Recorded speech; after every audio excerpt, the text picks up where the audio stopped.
হিসেবে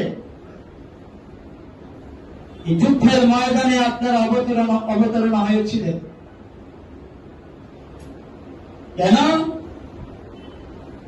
যে গুন্ডারাজ, এটা অরাজকতা যারা এখানে শুরু করেছিল, সাধারণ মানুষের বাক শক্তি কেড়ে নিয়েছিল, এই রাজ্যের প্রত্যেকটা মানুষের গণতান্ত্রিক অধিকার কেড়ে নিয়েছিল, এটা তালিবানের শাসন এখানে শুরু হয়েছিল। আর এই তালিবানের শাসন থেকে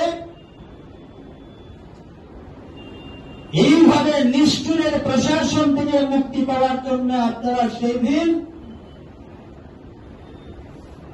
ঢাল তরোয়াল সবকিছু নিয়ে মাঠে নেমেছিলেন।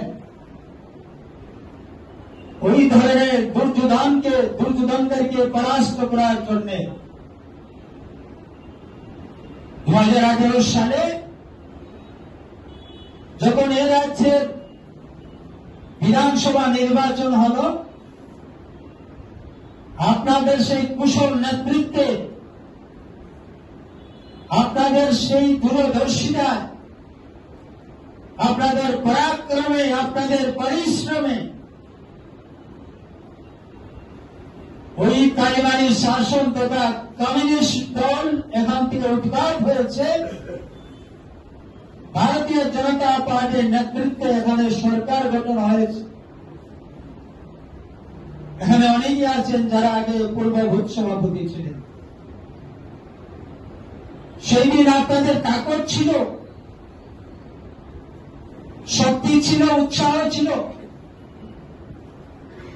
বুদ্ধি ছিল। আজকে হয়তোবা বয়সের কারণে অনেকেই সেই দায়িত্ব আপনারা পালন করতে পারছেন না, কিন্তু আমার বিশ্বাস আপনাদের মন দুর্বল হয়নি।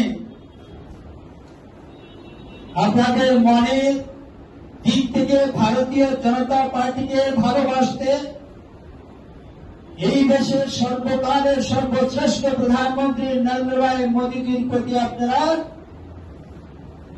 সহযোগিতা রাখতে সেখানে কোন কৃপণতা আপনারা আজকেও করেননি।